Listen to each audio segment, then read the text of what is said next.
As I have gotten older, two of my pet peeves. One is if we say a program is starting at 7, the program is starting at 7. And secondly, we're not going to wait an hour till everybody's served before we start the second half of the program. So again, please get to your seats. I welcome all of you to this historic event. 50 years ago, we had our first Hall of Fame, 1968. Bob Gibson got inducted into the Hall of Fame in 1968. However, this is the first time in many years that we have had the Hall of Fame at a different time than we've had the athletic banquet. It has been 24 years since Coach Altman stepped foot on Creighton's campus, and it's been 15 years since Kyle Korver left campus.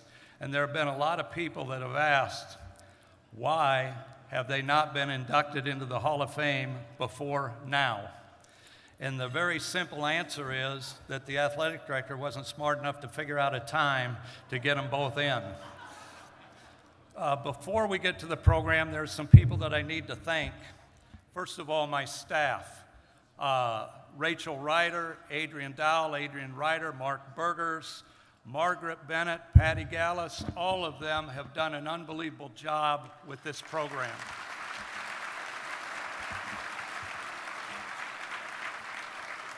Also, as I've gone around the country and had an opportunity to experience a lot of other athletic departments, I don't think people in this room know how talented our staff is. I'm blessed every day to have the awesome staff that I have.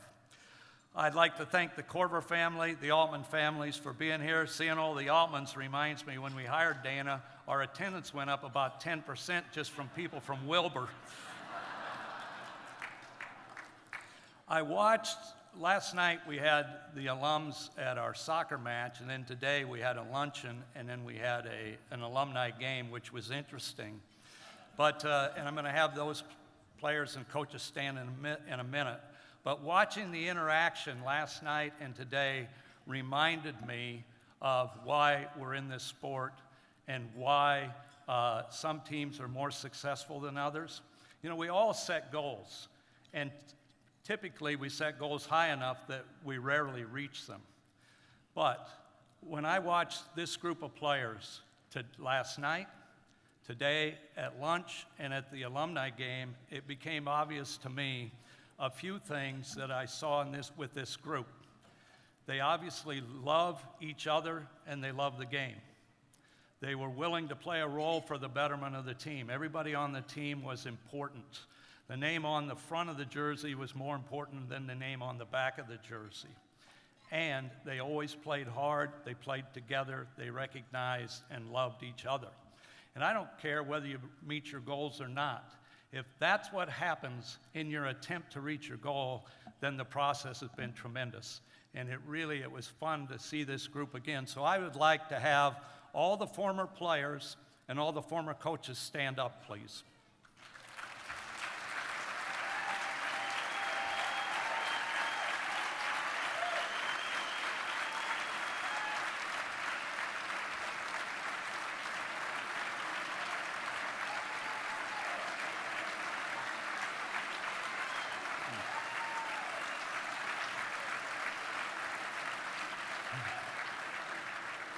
We have a number of members of the Creighton Hall of Fame, Athletic Hall of Fame, who are here also.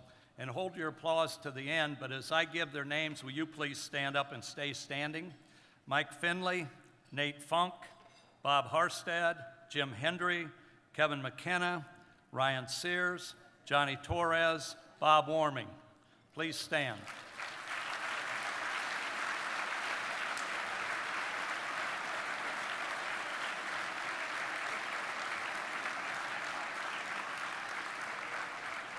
And I would also like our current Creighton men's basketball staff to stand. They've done a tremendous job of carrying forward the Creighton tradition and culture. Have them stand, please.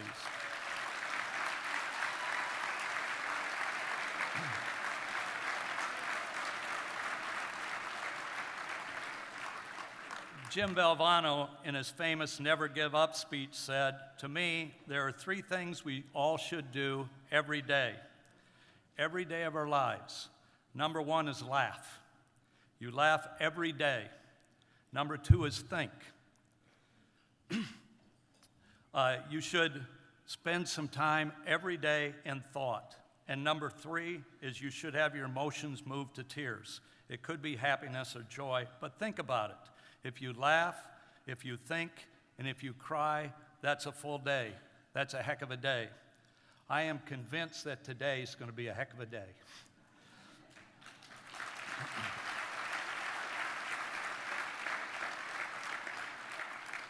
Many have wondered how we were able to recruit Kyle Korver to come to Creighton. This is still somewhat of a mystery. The son of a pastor of the Third Reformed Church in Pella, Iowa, a Dutch community in central Iowa surrounded by 4 Division I institutions, Iowa, Iowa State, Drake, and Northern Iowa. Didn't they know, as we did, that Kyle would not only be a college basketball All-American, they would also be one of the great shooters in NCAA and NBA history, that he would have a long and illustrious NBA career, including being an NBA All-Star and being one of the greatest shooters in NBA history? Why did these 4 universities not know what we knew? It is easier to explain how we convinced Dana Altman to come and stay at Creighton for 16 years. If you know the Jesuits, there are logical answers. Dana's from Wilbur, Nebraska, the Czech capital of Nebraska. We all know how much the Jesuits love Czechs.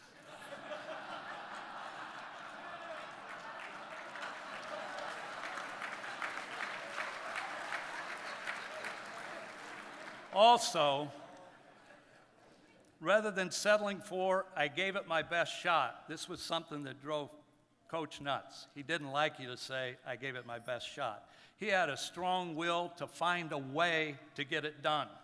And he put that same strong will in his players. Not settling for, "I just gave it my best shot." And again, we all know where there's a will, there's a Jesuit.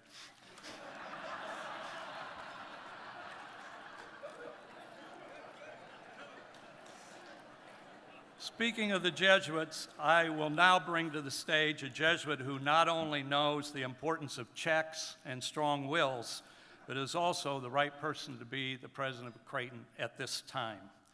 In my 38 years at Creighton, I've always been proud of my university. I've been excited to come to work every day. However, I've never been more excited about Creighton than I am today, and a lot of it has to do with our current president, Father Daniel S. Hendrickson, S.J., Society of Jesus. Father Hendrickson.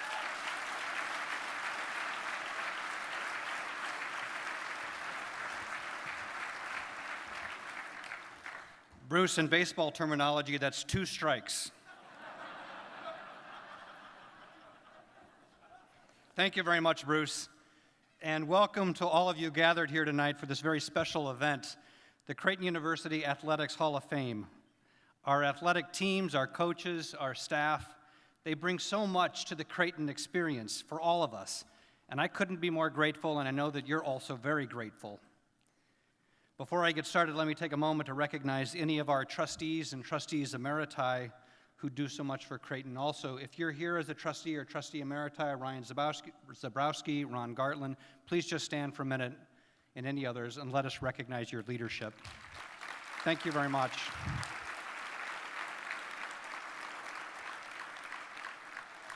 Our Provost and Chief Academic Officer, Dr. Tom Murray, and his wife, Christina, join us this evening. And as President and Provost, and as our university at large, we are so thankful as well for all of you, our friends, our benefactors, our supporters, who help make Creighton University Blue Jays nationally competitive, newsworthy, and accomplished in and on both the courts and the classrooms.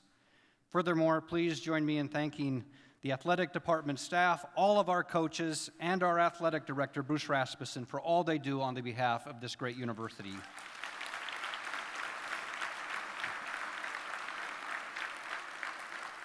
Now tonight, is more pointedly and exceptionally about our Hall of Fame inductees, Coach Dana Altman and Kyle Korver. I want to express my esteem and my recognition for the ways that you both lived the mission of Creighton University in your professional and your personal lives. My congratulations and that of the whole university to both of you for this well-deserved honor with Creighton Athletics. You have made the university proud. Thank you both for coming back to Creighton for this very genuine expression of our admiration and appreciation for you and your careers. Likewise, we are so grateful that so many of Dana's and Kyle's friends and former teammates, their family members, those who played with Kyle and for Dana could be here tonight as we celebrate these two very remarkable leaders and individuals. Before we enjoy dinner and the program to follow, I do want to share with you what makes me especially pleased with the athletics program, and particularly so of our student athletes here at Creighton. In addition to athletic performance and community service, my esteem regards a sincere and recognizable emphasis that is placed on their academic achievement. And this too reflects back to Dana's leadership in our men's basketball program and to Kyle's time as a student athlete. Kyle, you do not know this, but when I was teaching in the Department of Philosophy in the early 2000s, both you and I enrolled in a computer programming summer course where one of us excelled and the other did not. Let's just say I dropped the course and moved on in life. The 2017-18 school year was the most successful academically in the history of Blue Jay athletics. We recorded our highest average semester team grade point average of 3.46. Creighton had 153 student athletes recognized in the Big East Conference with selection to the 2017-18 Big East All-American team. Last fall, 34 student athletes achieved a 4.0 GPA, and then in the spring, another 30 also accomplished the same. And cumulatively, 83% of our student athletes earned a GPA of 3.0 or higher, our best ever. Congratulations to all of our student athletes.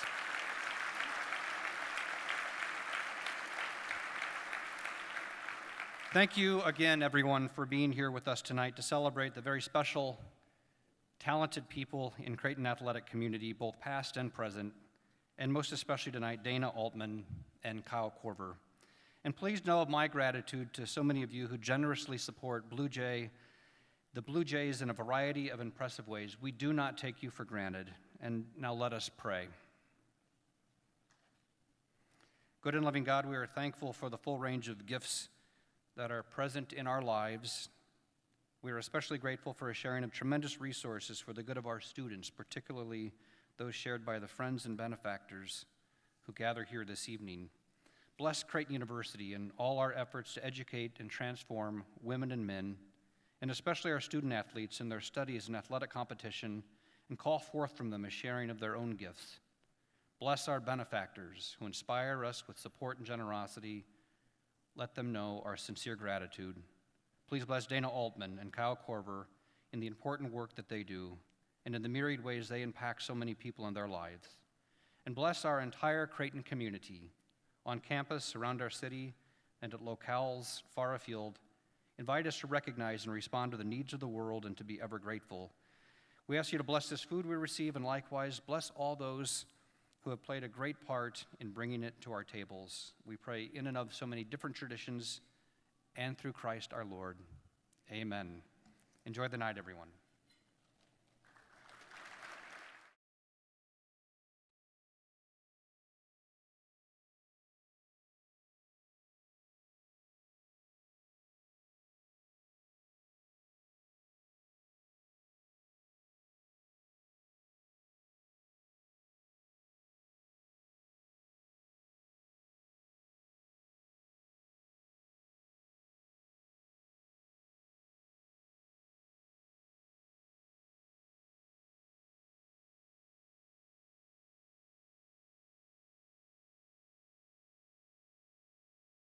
Of you have not received your food yet, and a lot of you that have received it are still eating, but we trust that Creighton fans know how to listen and eat at the same time, so we're going to get started with the second part of the program.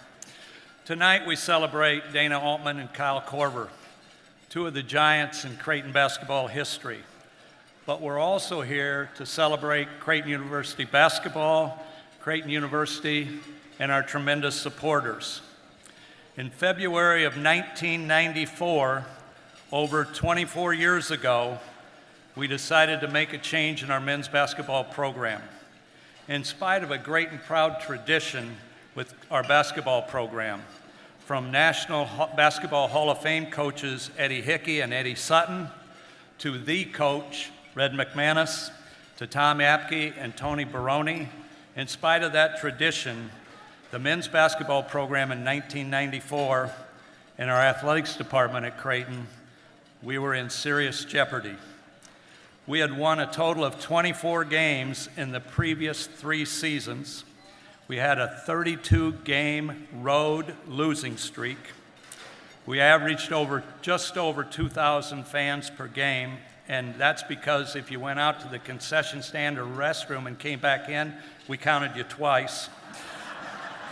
We had about 200 members in our JBAC organization. Our total revenue as a department was less than $1 million a year. Our facilities on campus and at the Civic Auditorium were awful, and there was some discussion on campus as to whether Creighton should continue to be in Division I athletics.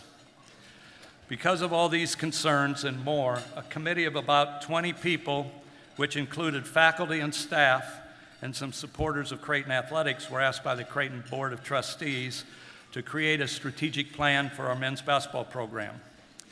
One of the values of athletics is that the inconceivable is conceived and then achieved.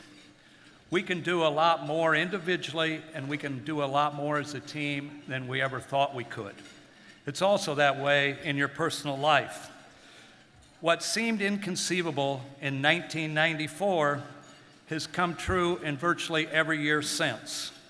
Not just because of Dana and Kyle, although they had a great impact, but because of assistant coaches, staff, players, Creighton administration, and unbelievable supporters of our program. I've observed in my career that the success of a team, the success of a family, the success of a business, the success of a community is often less dependent upon those people in the spotlight than it is the faithfulness, the dedication, and the loyalty of people that are not in the spotlight.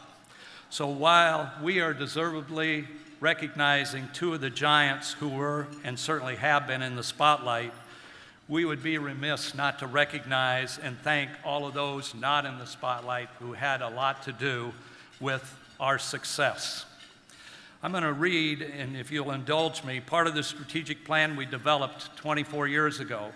It's probably not a lot different than the strategic plan of a lot of men's basketball programs. However, few schools have accomplished it successfully as Creighton has virtually every year since 1994. So a few bullets from the strategic plan. The coaching staff will recruit, retain, develop, and graduate outstanding students who also happen to be athletes. The players will use their basketball experience to grow and develop as people who will make a positive impact on society and demonstrate a commitment to others above and beyond being a student and an athlete, modeling the mission of Creighton University for all of our students.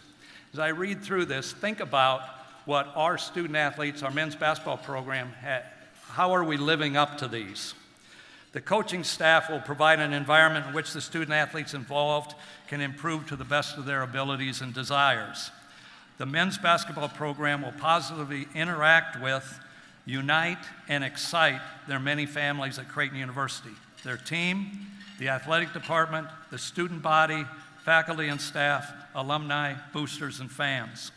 The men's basketball program will be a major source of revenue for the athletics department, will continue to grow as a source of revenue for the department to meet the growing demands of being in Division I athletics, and will have a positive financial impact on the development needs of the university as a whole. The men's basketball program will be competitive within the Missouri Valley and the NCAA, and the men's basketball program will comply with Creighton and NCAA policies and procedures. That was little bit of a nugget of the strategic plan. We also developed a picture of the ideal candidate we wanted to lead Creighton basketball.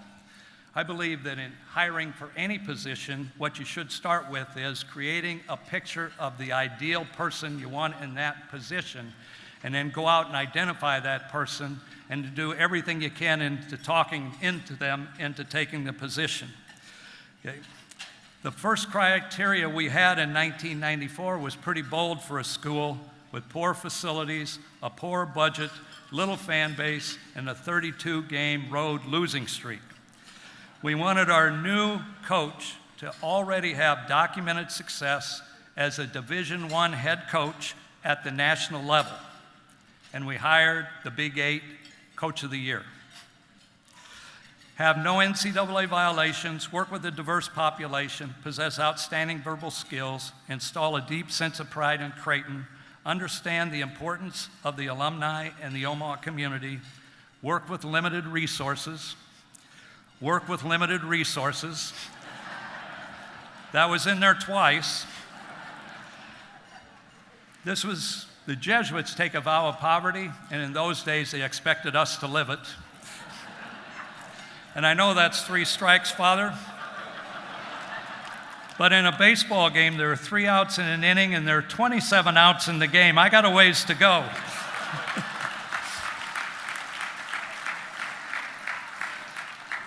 Possess or develop strong Nebraska ties and a willingness to recruit area student athletes, improve student body participation, show a strong ability as a teacher of the game who also treats people, especially student athletes, in the proper way, and above all, possess high character.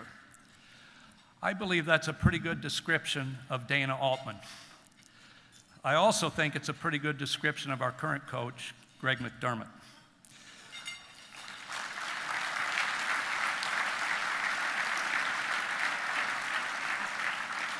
Dana Altman has been Coach of the Year in every conference he has coached.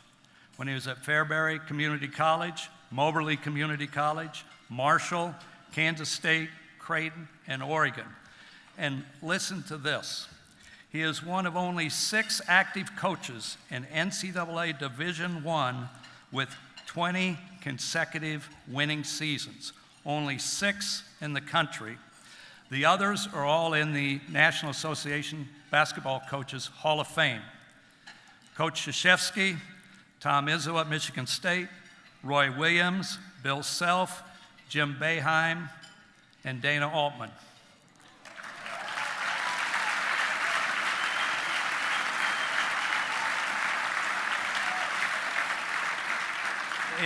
And I don't know about you, but I think it might be easier to have 20 consecutive winning seasons at Duke, Michigan State, North Carolina, Kansas, or Syracuse than Creighton and Oregon. Okay. Coach had 620 division wins in 29 seasons. Creighton was in the NCAA tournament 7 times during Dana's career at Creighton. We won 10 or more games in the Missouri Valley Conference play in 14 consecutive years, unmatched in the over 100-year history of the Missouri Valley Conference. He was a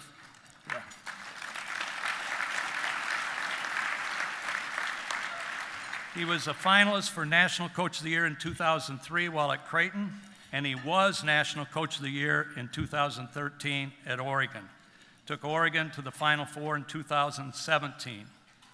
More importantly, throughout his career, Dana has demonstrated great passion, intelligence, and high character, and has demanded that of his players. Every single year his teams pressed, played hard, and played together. And one never had to worry about how he represented his program, his team, the university, or the community. And his players and teams have been a reflection of the coach. Let's fast forward from 93-94, averaging about 2,000 people a game, to 2002-2003, Kyle Korver's last year at Creighton. In 2002-2003, we had 14 games at the Civic Auditorium with crowds over 8,000, which was either close to or above the capacity of the Civic Auditorium.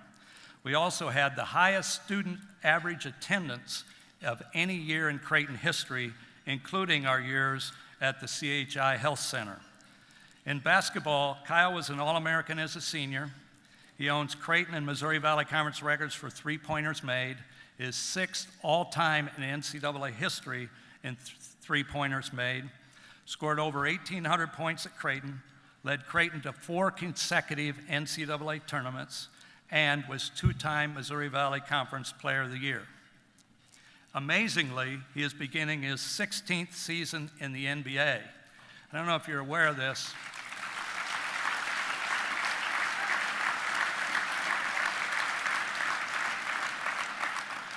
The average length of an NBA player's career is 4.5 years.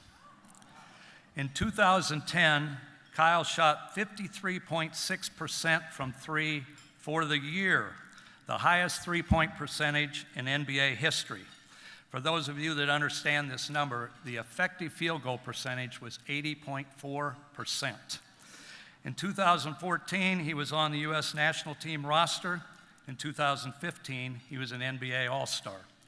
He played over 1,100 games in the NBA, the equivalence of 37 college basketball seasons, and yet he hasn't aged much. He led the NBA in three-point field goal percentage 4 times. He is 4th in the NBA in career three-point field goals made, behind only Ray Allen, Reggie Miller, and Jason Terry, and his field goal percentage is higher than any of those 3. He is definitely one of the greatest shooters in NCAA and NBA history.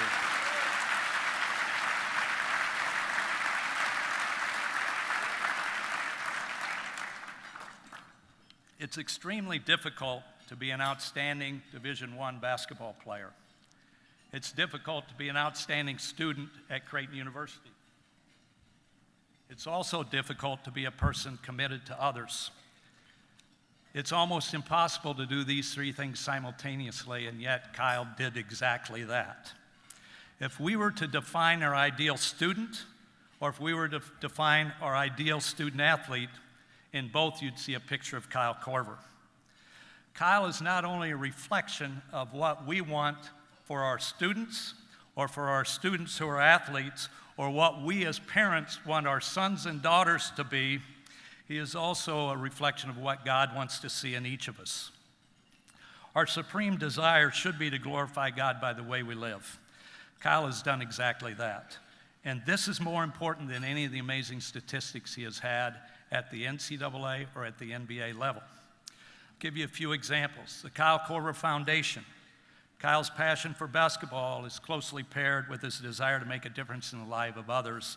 In every city that he has played in, Kyle began working with loyal charities and maintains those relationships and support even after he's left those communities.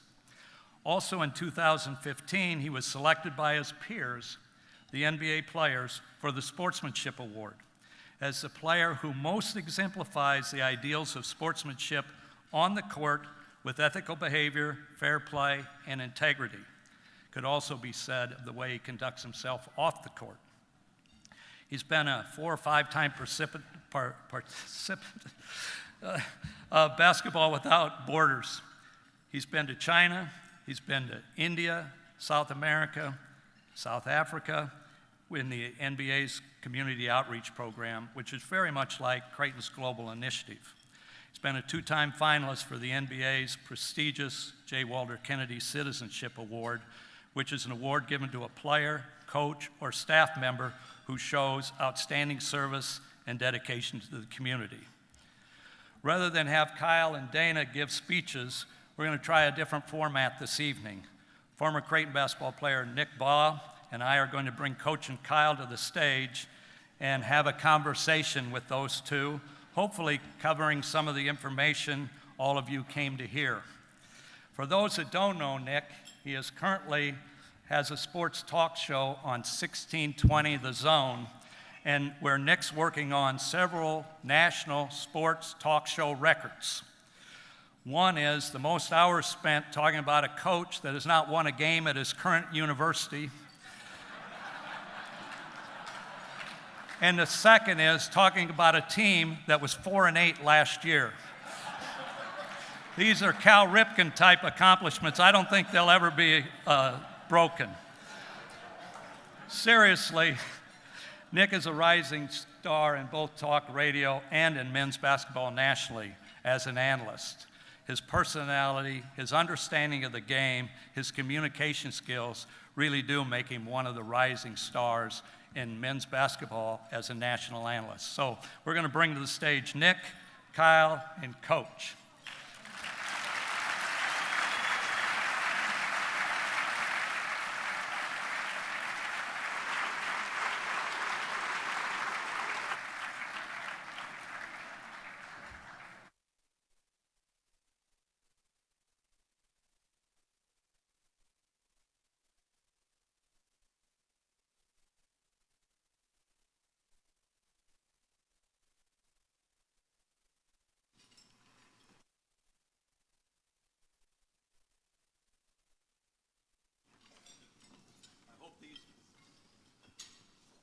I hope these are on. Can you hear me? We'll see how this goes. Hopefully this is more of a conversation than a question and answer. So, first of all, knowing Nick, he's going to interrupt at any time when either of you are talking. Just get ready. But let's start out with this. You know, Coach, in the years after 1999, after Doc Bevilacqua passed away, we had the Doc logo on our uniforms every year after that. I know Doc had a good influence on you, but talk a little bit about your relationship with Doc Bevilacqua, what he meant to you, what he meant to the team, what he meant to the program, how he helped you get it going. Doc Bevilacqua was one of the first people I met at Creighton, 1994. And for those of you who had an opportunity or were lucky enough to meet Doc, you won't forget shaking his hand the first time, because it was always, "How do you like me so far?" And, but Doc was a giver. For 30-some years, he was the team physician, traveled with us, never was paid. It was all for the guys. He loved the players. Jesuits, they didn't pay him? Team doctor? Another strike, Father. So. But Doc didn't care. Doc was a giver, and you know, all the players. I think we've got 5 doctors in here that played for me, and Doc, I know, touched Dan Calder, Johnny Klein, Matt West, Nick Heiser's here. You guys, you know, he meant a lot. Matt West, Doc. You know, 5 guys that Doc touched to be doctors. And, you know, a lot of stories on Doc. We used to go to lunch, and we hit a lot of places in South Omaha, Malaras, and we'd go in, and no matter what restaurant we went into, there was someone that came up during that lunch and thanked Doc for taking care of them when they didn't have any money and they couldn't take care of themselves, and Doc took care of them for free. And made a big impression on our staff, made a big impression on me. The Sienna Francis house, he was always going over there. He'd always slip into my office and, you know, "Doc, Coach, got any extra money? I'm going over to the homeless shelter down the street here," and he was going to feed them that night. And so just a wonderful man that really cared about the student athletes, cared about people. We were getting ready right before he passed to go to Italy. He had never been to Italy, and it was really important to him. And at that time, it was 1998, the summer of '98, and Ras and I were in my office trying to figure out a way to get the money to go. And we were talking, and we were coming up short. And Doc happened to walk in and overheard our conversation. The next day, he brought in $5,000 cash, and he said, "I want my boys to eat well on the trip." And we did eat well. We Swen ate all $5,000 worth, but we did eat very well. And his last recruit was Kyle Korver.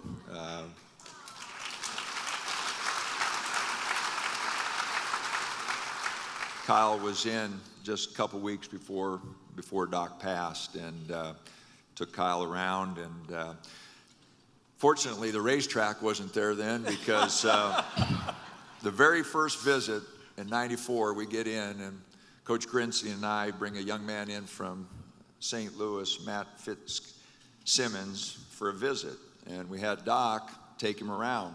And he comes back a few hours later, and Matt walks into my office. He's got this big smile on his face. And I go, "Matt, did you have a good trip with Doc?" And he goes, "Yeah, we went to the track." And he goes, "Look, I won." No NCAA violations? I looked at Doc and I said, "Doc, we can't do that." And we lost, Matt, because I made him give the money back. And Doc went in there and bet every horse on the race, and Matt couldn't figure out why they won that race. But he loved the track, he loved the horses, but most of all, and I know there are a lot of former players here, you know how much he loved you guys. He was all about the players, really did a phenomenal job for 30-some years.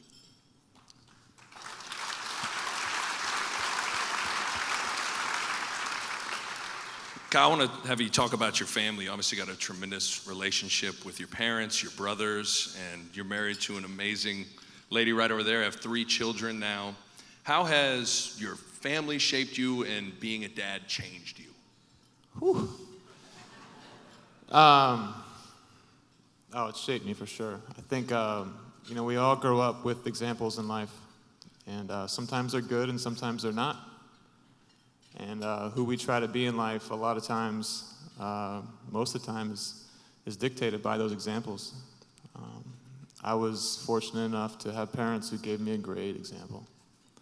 And I think people who have been here for a long time, who are here for my years, I'm guessing everyone here has been touched by them in some way. Everyone has a story. And I've gotten that for 37 years. And so they helped shape me to who I was, or who I am. You get married, and that person shapes who you are from there on, right? And I wanted to find someone different than me. I met someone one time who was me, and I was a little bit scared. And I met this other girl, Juliet over here, and she has challenged me and made me a much better man. We have 3 little kids. I think we all have, a lot of you have children, and I wanted to be the example that was given to me. It helps dictate a lot of my decisions, and how hard I work and how hard I come home. But yeah, family's important. It shapes you more than anything. And Coach, for you, obviously family's been a big part of your journey. And in your 16 years at Creighton, my guess is your father, Lyle, missed 0 games, Homer Road. I feel like every game at least I was at, he was there. Talk about your dad and your family, and how that's helped you throughout your coaching journey. Well, one of the greatest things about my 16 years at Creighton was having our families involved, Reva's family, my family, them being able to come to all the games and be involved, aunts, uncles, cousins, nephews, nieces. It was great. But the most special thing for me was Dad and Mom when she was live. But having Dad all the ball games was really good. For growing up, he wasn't my buddy, he was my dad. I thought my name was dumb shit till I was 16.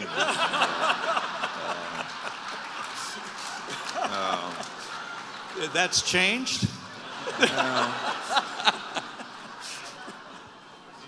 Wow, you're getting soft. He was at all the ball games. Growing up, I've had my brother, who's always been there, my 2 sisters, been unbelievably supportive.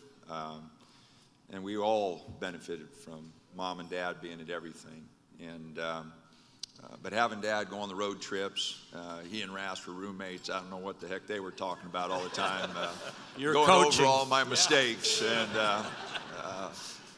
But it sure was great to have Dad everywhere, and to have Dirk always there. You know, it does make it special, and like I said, Reva's family all being involved. They're all in the Omaha area. Having them in all the games, and as you said, we needed an attendance boost at the start, and we sure got one from all our family being there. But the support's been great, and it's been great having them around. Kyle, you're competitive. Okay, I've got 5 children. Dana's got 4. You've only got 3. Good, man. We are good. It's we feel complete. I'll let you win this one. I did after 2. We've got 5. You've been in the NBA. You're starting your 16th season. You realize what an anomaly that is. I mean, what have you done?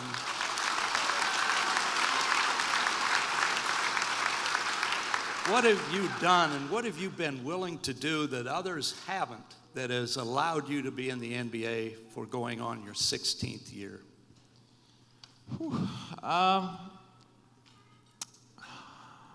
You know, I think this last year was hard for me in a lot of ways. A lot of you know our story, our family story, and at the end, like, I've never been so just, the well was dry.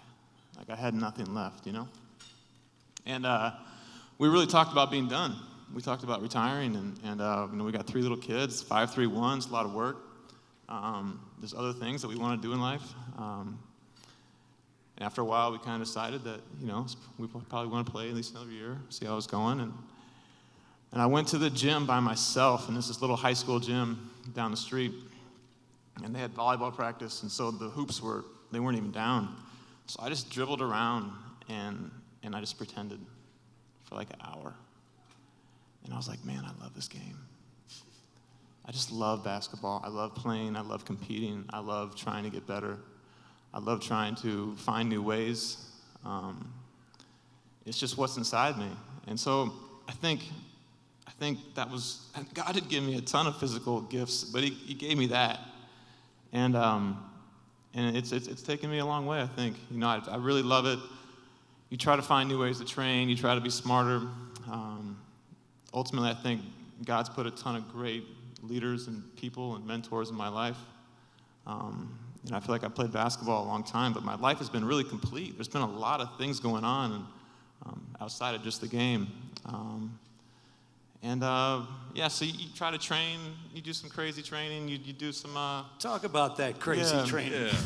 So you're picking up a rock that weighs 80 pounds. You know, so when we have kids, we want our kids to, like, think that anything is possible, right? You want them to dream, and you want them to work, and we want the world to be really big. And then as we get older, like, we tend to get a little more specialized, or we get burned, or we get a little more careful. And like our world, when we're young, we want it to be big, and it starts to kind of go small. And I feel that in basketball, right? I feel like sometimes I'm just kind of, you know, I'm looking to just kind of stay in the corner and all those things. And I was like, I gotta make the world go back out this way. And so some of my friends, they do this thing called a misogi. Every year you do one thing that you've never done before. You can't, your best odds of completing it, it's like you have a 50-50 chance of making it, but you're not allowed to die. We made the deal with our wives, like, you know, we're not allowed to die. But we do all these crazy challenges. We paddleboarded across the ocean for 30 miles. We ran rocks underwater, you know, and I've learned a lot about myself in those situations. It's definitely a new way of training. Yeah, what you got to do to try to push yourself to the limit, you know? It's good. Better conditioning, Boys and Girls Club track off Cumming Street, led by Coach Altman, or misogi? That Boys and Girls Club track's no joke, bro. That's concrete. That thing was no joke. That is concrete. That is no joke. That is did Coach help kind of fan the flames of that love for the game?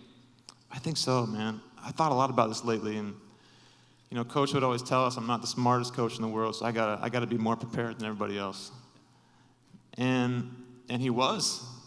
And, we all saw it on all the guys who played for him. Like, we would all say that coach, he worked so hard and he cared so much.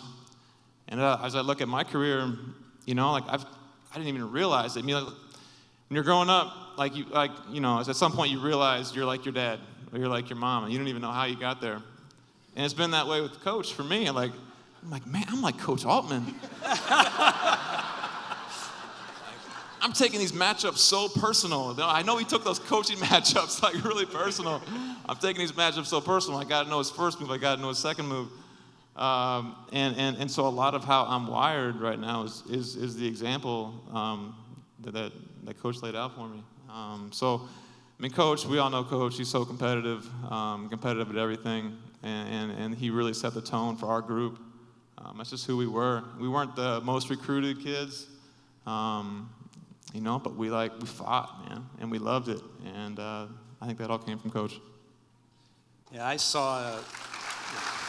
It's a great answer. I saw, and I touched on it earlier, I saw that love of the game this afternoon.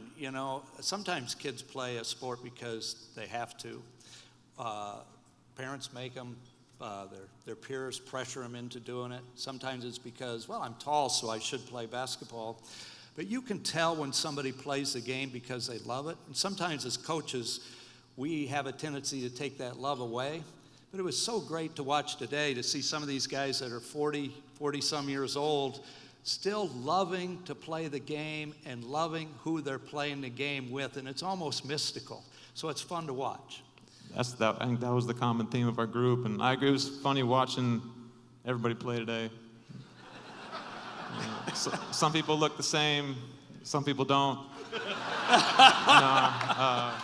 DeAnthony Bowden is like the same person.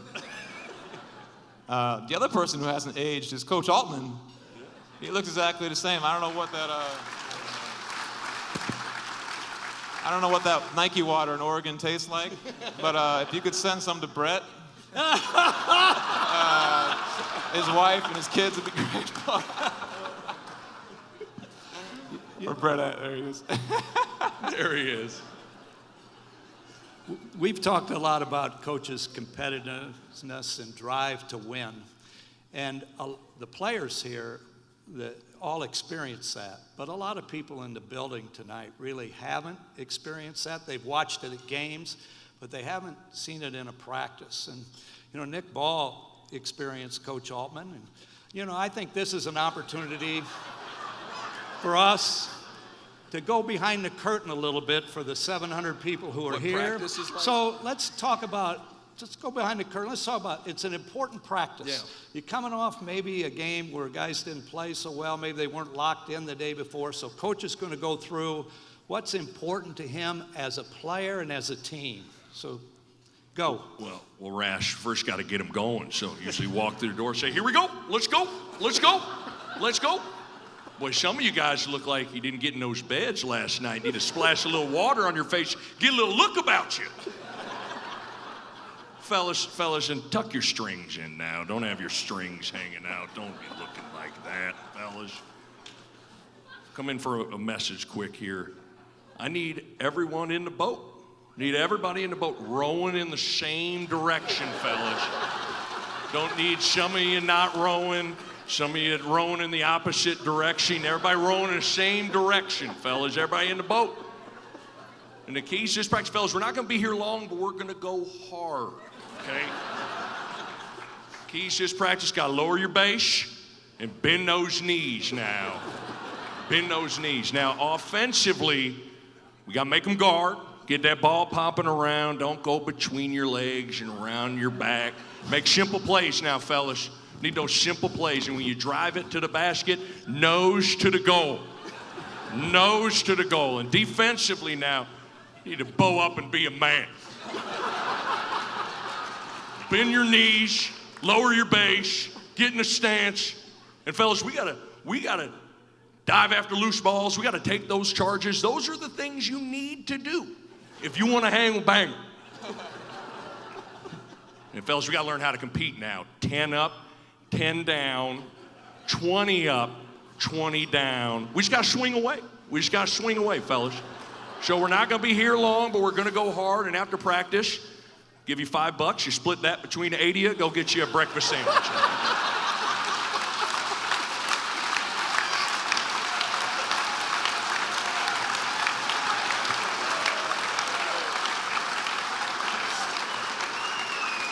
Kyle, do you have anything Accurate. to add to that? Perfect. Accurate. Okay, Nick, now after a practice, Yeah, rest. okay, maybe it hadn't gone that well, but typically after a practice, you'd go in the film room and coach would go through some film. I mean, take us through that. Well, first, we got to make sure everyone's here. You walk through the door. 2, 4, 6. Who we missing, fellas? Who we missing?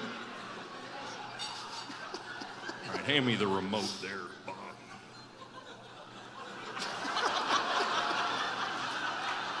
Kyle, where's the pause on this thing here, bud? Where's the pause on this thing here, bud? All right, first possession. Start with the bad. Ball out there. Styling and profiling. Now, Pierce, you're a 4-0 guy. And the scoreboard, they have home and guest. Do they have anything for style points up there? Slow down and make simple plays. Simple plays. All right, next possession here, hit pause. Look at all of us. Straight up and down, fellas. The game's not played up here. Got to bend your knees and lower your base. Now, it was at this point in film, Coach struggled with DVDs a little bit. So, anybody knows with a DVD, you have rewind, and then you have previous chapter to start the whole thing over. So we get halfway through, he'd be ripping on something, and then all of a sudden the whole thing would start over, and you just hear,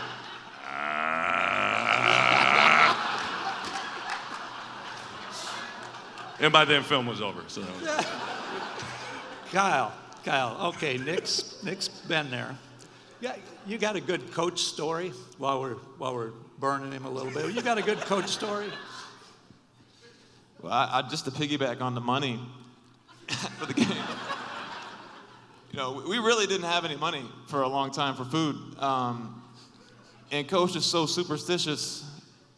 We, one year, it was my senior year. It wasn't even, we had money then.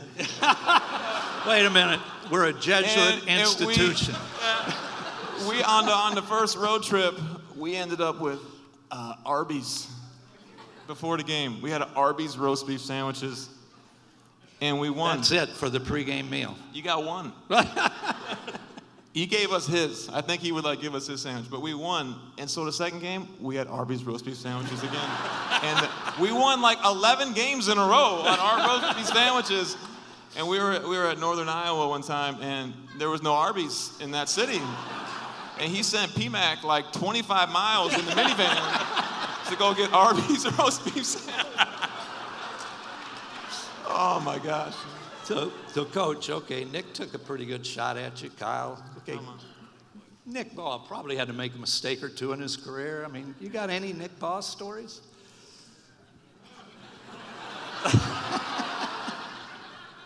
Well, first of all, Nick doesn't know how to change a flat tire. We walk out of the Quest Center one night, and it's snowing and it's bad, and he and Patty are standing by his car looking at it. And I walk up and say, "What's wrong, Nick?" He goes, "Coach, I got a flat." And I said, "Well, it's not going to fix itself. Why are you not fixing it?" "Coach, I got no idea how to fix a flat." So it's snowing, cold as all get out. I'm down there fixing the flat. You got your coaching clothes on? Yeah, I got a suit on, and he's so lazy. You know, Patty's getting me the lug wrench and everything else. I mean, he can't even help. And then he's telling me, "Don't tell my dad. Don't tell my dad." But probably the funniest thing I can think of, we were playing game day at Southern Illinois on the road. And big game for us. First time a Valley school had been on game day, and big game for us. And we're going to shoot around in the morning, and Erin Andrews is doing the game. So she's walking in, I'm sitting on the scorer's table, and Nick wants to get into broadcasting, and Nick thinks he's a ladies' man, and so he's pulling up his shorts, tucking it in, making sure his hair's okay, and he's walking up to meet her. About this time, Booker Woodfox shoots an air ball and hits him right in the face. And he's got tears in his eyes, and he's trying to introduce himself. We're on the scores table just busting up. And so those are two that I remember. The other ones I probably can't tell, but he's had a few. I had a chance with Aaron Andrews. That's until that ball hit my face. So, I was on the right path. So you're saying there's a chance? There was a chance, 1 in a million. There was definitely a chance. To this day, that was the hardest I've ever seen you laugh. You almost fell over. Well, Coach, I thought you were going to tell a different Southern Illinois story at the Missouri Valley Conference tournament. We had played Wichita and Indiana State, and then we were going to play Southern in the championship game. Well, that was D-Rock's story. That was this was Kyle's senior year, and we were really tight. I did a horrible job. I had these guys so tight. We had a good team, and I was on them so hard, and we went into that tournament so tight, and we barely beat Indiana State. They missed a shot that would have tied it late. Next night we beat Wichita State in a close game, 1 or 2 points. And so now we're playing Southern in the championship game, and Southern had won the 2 previous games, blew people out. The place is packed. We've got 18,000 fans in there, and I'm tight as a drum. And D-Rock's a goofy grad assistant, and he walks up and he's tugging and he goes, "Coach, look at that sign." I said, "Get away from me." And he said, no, Coach, look at the student section. Look at that sign. And I said, "D-Rock, one more time, just leave me alone." And Coach, please look at the sign. So I look over there. One of our Creighton students has a big old sign. Can't spell stupid without SIU. And it loosened me up a little bit, and because I did start chuckling on that one, and then we played a heck of a game. And one reason, Kyle's got great basketball savvy, would be a heck of a coach. Going into that game, they had a big kid, Randall, was giving us problems and giving everybody problems. And Kyle said before the game, I want to guard him. And I didn't want Kyle to guard him because I didn't want him to get in foul trouble. And Kyle was always trying to tell me what to do, and he came back, 3 or 4 more times, "Coach, let me guard him, let me guard him." And he wore me down, and I let him guard him. I told him, though, you get 1 or 2 quick fouls, this experiment's done. And but he did a tremendous job. He shut him down, and we jumped on him. And it was one of the funnest games we had. It was 42-16 at half, and we had jumped on him, and we emptied the place out pretty quick because most of the fans were Southern Illinois. But that was one of the great things. Everybody started going to St. Louis, and that was really became our tournament. Yeah, it was. That was like the best game of my life. My favorite game of all time, I think. You would think it'd be some close game or a playoff game or something, but I think winning that game, just how we did it, and that was fun. I don't know if I can tell the story. I'm gonna tell it. So it was a competition with them, right? Like we really didn't really like them a whole lot. They didn't like us a whole lot, and I ended up at dinner 10 years later with their coach. And I walked into this private room in the back, and I was like, I'm going to sit next to him. And I sat down next to him, and he didn't talk to me for an hour. He would not say a word to me. And I'd be like, "Coach, how you doing?" And but that was a real rivalry. That was fun. Kyle, I've always wanted to ask you this. So for everybody that came after you, all we ever heard about at practice was Kyle this and Kyle that from Coach Altman. Kyle never missed a block out. Kyle never turned it over. Kyle never missed a line drill. So who was the guy or the player that Coach referenced all the time as like the standard when you got there? I can't imagine hearing that without Ben Walker and Ryan Sears. It was them the whole time I was there. All we heard about was Ben and Ryan. We might have had Matt West and Johnny Klein, Dan Colder in there, the doctors. But mostly it was Ben and Ryan. Whenever I'm around you guys, the team has an amazing love for each other, but you guys also are really competitive. What was that process like with those guys on being friends, loving each other, but when you went up that spiral staircase and it was time to practice, you wanted to go at it? What was that like for you? Yeah, I really think the guys that were 2 and 3 years ahead of me set the tone for that. There was like 4 or 5 walk-ons who they wanted to be there to be a part of Creighton basketball. And everyone knew their role. I think today, in today's, analytics world, we're all trying to just cram teams with talent, let the talent run and let the talent be free. And, to me, it's like you cram as much character and competitiveness into a group. You got to have talent at some point. Playing with the biggest, baddest guy helps. I know this. But, I think we just had a team packed of just guys with the chip on their shoulder who love the game, who love to take the charges, love to do all the little things. And, to this day, to me, that's the most fun basketball. And we had great leadership. The guys ahead of us really showed my class the way. But it was that spiral staircase. You went up there and you knew you're gonna be in for a day. Coach, how did you, because he talks about the roles, I think that's something that defined you as a coach, was your ability to define roles for the guys. And sometimes you're telling people something they don't want to hear. How did you go about doing that as a coach? Well, first of all, I had a great staff. Greg was with me for 15 years. Greg Grinsing, great basketball mind. Kevin McKenna's been with me for 17 years. Great basketball mind.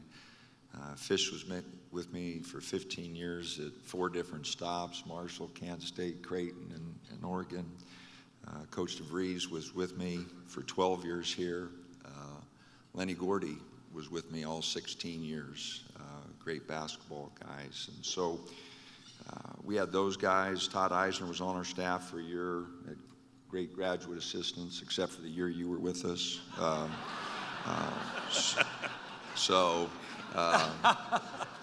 Mike Bargan did a great job. Andy Woodley. We had great coaches. And, fortunately for me, we'd get behind closed doors and we'd argue things out. But when we walked out, they let me make the decision.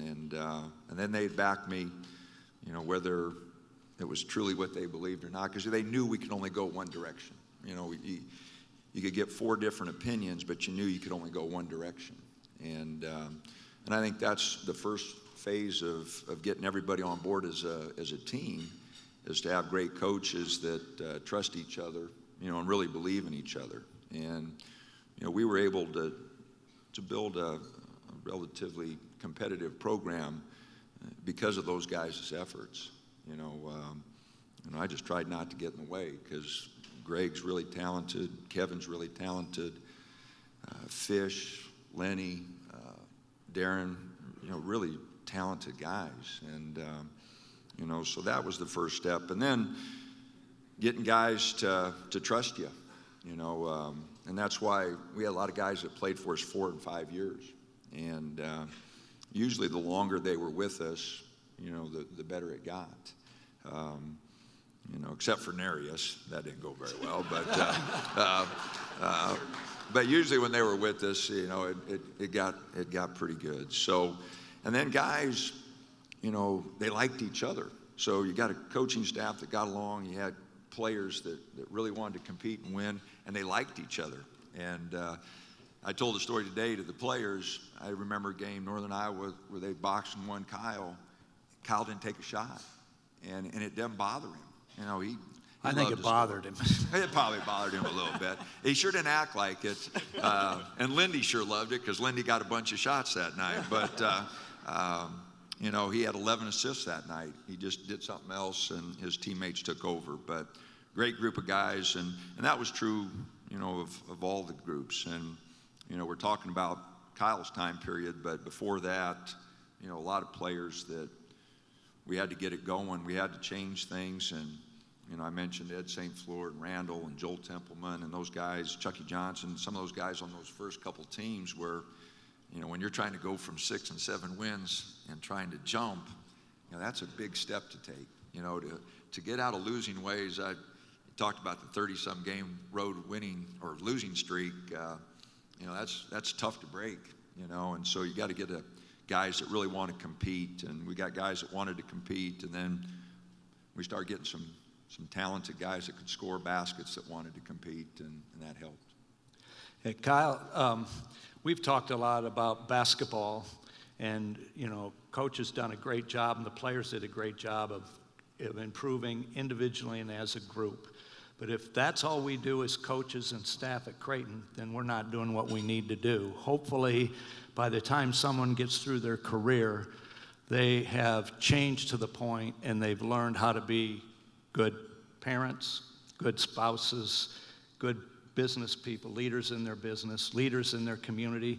Talk a little bit about how you changed from the time you came to Creighton to when you left Creighton, and has that helped you? What have you taken with you from your Creighton education? Whew. Well, you know, Creighton was a starting spot for me. You know, you leave home and you go and you try to, you know, figure things out on your own a little bit. And I mean, I'm so grateful to have had, you know, Coach and so many of you guys that, like Coach talked about, all the assistants, Ras. I mean, a lot of you out here, faces that I've seen, you know, year after year after year at different events. Like, there's a lot of people that really affected me and helped me, you know, to help find a vision for who I want to be. But then you got to go out there and you got to try to create it and you got to try to be it. And, you know, I think, we talked a little bit about just playing in the NBA so long, and it's amazing. But you know what's shaped me more than anything has just been all the hard times.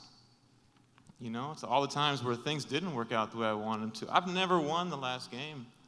You know, I've like ended in heartbreak every year.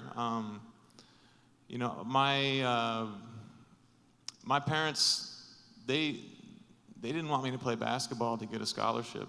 They didn't want me to play basketball and try to make the NBA. They wanted me to play basketball for it to teach me about life, for it to teach me how to work hard, and to teach me how to get up when I got knocked down. To teach me how to be a good teammate.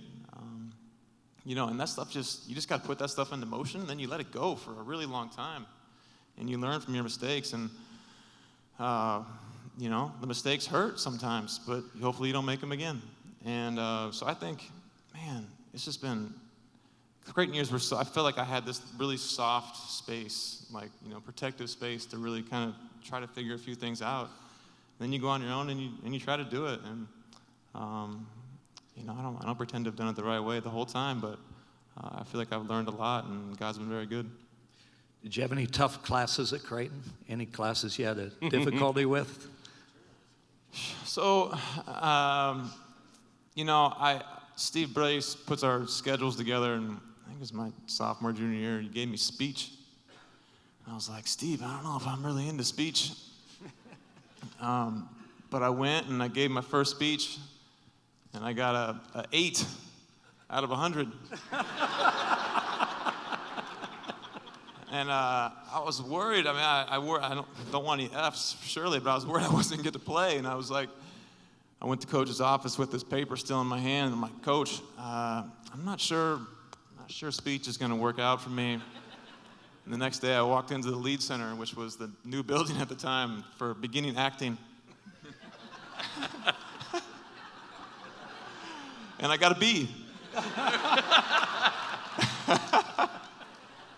Career after basketball? No. No. Does Dane Altman then have a career as an academic advisor after coaching? He got you a B. Got me a B. There you go. Got me in the right direction. Coach, you've touched on this a little bit, but I'd like to have you expand a little. obviously we weren't very good when you came, okay? And you really established a culture and a tradition at Creighton. And twofold question. One was, when did you know that you had the culture you wanted?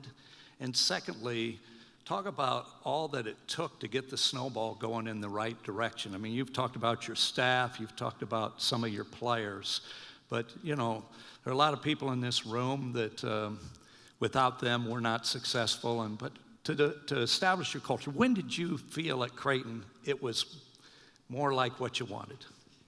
That's a really tough question, and you know, you get started and you start talking about boosters and people that helped. It's just like talking about players that help you establish a culture.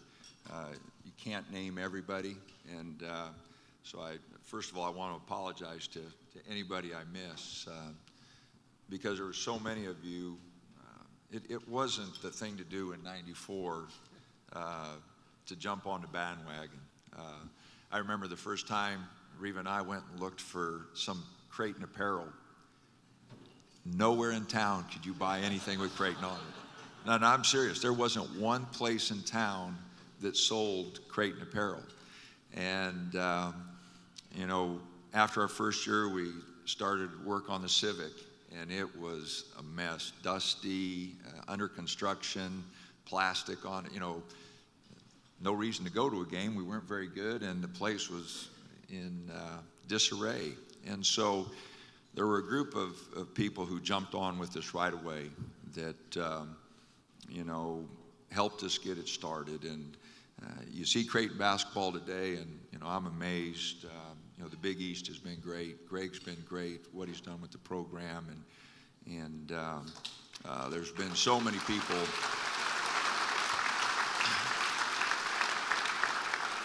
that have jumped in. But in those early years, it wasn't convenient. And Father Morrison was a big help. He didn't want to act like it because he didn't want to get everybody mad at him. But down deep, he wanted to win. And he wanted us to be successful. And Father Slagle was great. And, you know, Father Hart, Father Hauser, Father Shanahan. You know, we had great support from the Jebi community, and getting it started was tough, but there were a lot of guys that started with this, and I'm gonna name some names here, and again, I apologize because I can't name everybody, but Ron Gartland and Tim O'Neill and Len Levitt was there, and just guys early that when we had nothing, were really behind us, and then people start jumping in, and you know, Omaha community, Howard Hawks and David Sokol, and we got the community excited about the Quest Center back then, and the Simple family, and McGraw's, McCormick's, just so many families that helped us out, and so many businesses in the community that jumped in. Shadow Ridge Country Club, the country clubs, all the people that jumped in and helped us to get it going. And then Kyle and the players, they won games, and heck, we had to win some games to get it going. And a group of guys that really helped. So it was fantastic support from the community, and fantastic players that worked their tails off, a coaching staff that was unbelievable, that kind of brought it all together. You know, there were a lot of things. Got to tell some recruiting stories about Kyle. I don't know how many more questions you got for me here, but I want to talk a little bit about Kyle, because he and so many of the guys from Iowa, you know, Sears, they're every time I was going on a recruiting trip to Iowa, Sears would always tell me about going to God's country, and but you know, we were just so fortunate, and it is hard to believe that this young man, we beat the University of Nobody to get him. Greg, he was playing for the Iowa Indians. Iowa Indians. Iowa Indians AAU team in the summer between his junior and senior year. And is that a band logo? Yeah, We wore the Indianola. the Practice Iowa jerseys. Indians, and we were chasing him. Coach Grensine had heard about him, and so he took me to a little gym and back gym in Vegas, and we watched him play, and Greg says, "What do you think?" And I said, "Well, he's a no-brainer." And Greg goes, "Which way?"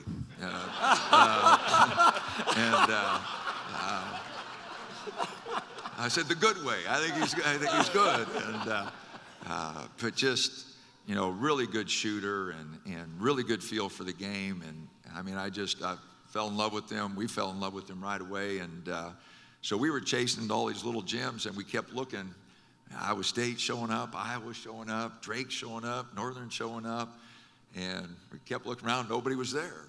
And so first week, I had a home visit set, and I go over to the Korver house in Pella and meet with them, and I'm not very smooth, and so I walked out there not knowing if we had any chance at all. They seemed like they'd take a look at us, but couldn't really get a feel, and very nice, but not real sure about Creighton. We hadn't won too many games, no NCAA tournaments, no nothing yet, and then we bring them over for a visit, and they have a campus visit. They're sitting in my office. I offer them a scholarship, Mom, Dad, Kyle, and they all smile. They look at each other, and I said, "Well, we'll take you out for a campus visit now." And Greg and Lenny were going to take them around campus, and Mom and Kyle get up and walk out. Dad goes and shuts the door and comes, sits down, and Kevin goes, "Coach, are you sure he's good enough?" First time ever been asked that question. Their parents are usually telling me their son's too good to play for us, and I said, "Mr. Korver, I'm not that nice of a guy. If I didn't think he could really help us, we wouldn't be offering him a scholarship." And I'm so glad we did, because he committed, and that was the start. But that was the case with a lot of our guys. Kyle talked about it. A lot of them, little chip on their shoulder, and always wanting to compete. And I was a walk-on at a junior college. I was a really bad player. I just wanted to play, and I was so grateful when I came to Creighton. Most people don't know I came to Creighton because of health reasons. The Kansas State alumni were sick of me, and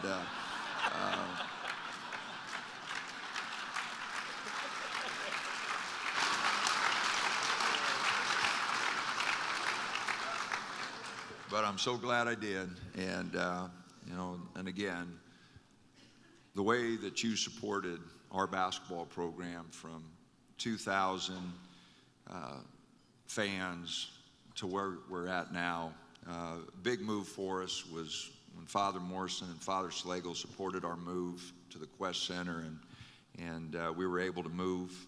That was huge for us. And then the crowds just continued to grow, and the Big East has been a great move for the school, and so happy for you guys for that. Well, we could ask questions all night, but and I thank Nick for being a part of this, but hopefully you got a little bit of a snapshot as to why Kyle is the way Kyle is, and why Coach is a Hall of Fame coach. So thank you, Kyle. Thank you, Coach. We're going to formally induct you into the Creighton Hall of Fame. I'm not done yet. Oh. All right. Two things. First, I think I forgot Pierce Hibma, one of our doctors. I don't know if Pierce is here tonight, but I think I forgot him. And when we talked about my dad, the way that you guys have continued to embrace him, and at the luncheons and everything, Coach and Ras, I sure appreciate that.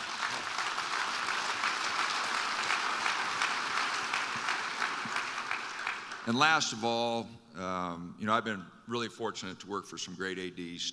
Steve Miller at Kansas State was great to me, and Rob Mullins now at Oregon's been great. But for 16 years, the only one that's been able to put up with me longer than that is Reeve, and 35 years with her. But I saw her more than she saw you. Yeah. And but this is the guy who's done it all.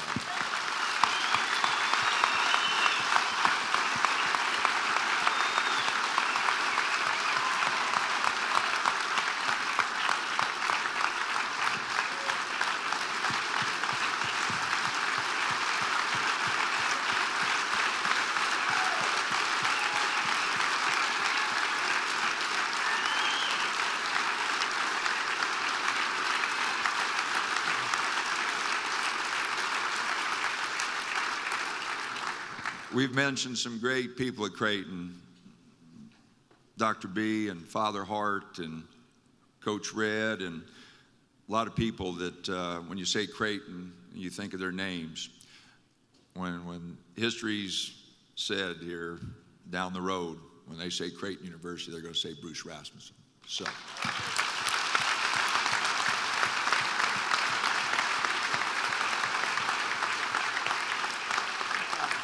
I've got to start working out. That sounded like a hell of a lot like a eulogy.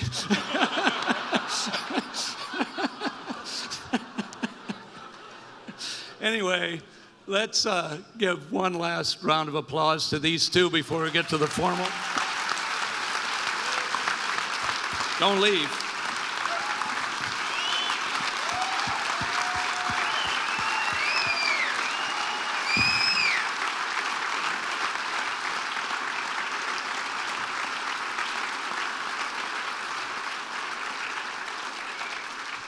We must have some budget cuts again. These Hall of Fame plaques used to be a little bigger. Well, how many strikes, Father? Anyway, Coach Altman, I'm not going to read what's on it because I think I went through almost all of that, but it is really an honor for all of us at Creighton to have you in the Creighton University Hall of Fame. It's been really an honor to call you one of my best friends. Thank you very much.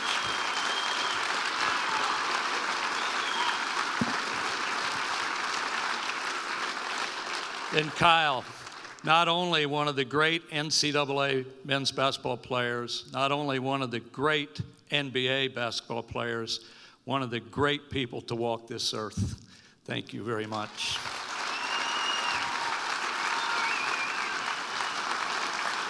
And then also, we've got one last thing. The number 25 will never be worn again by a Creighton men's basketball player.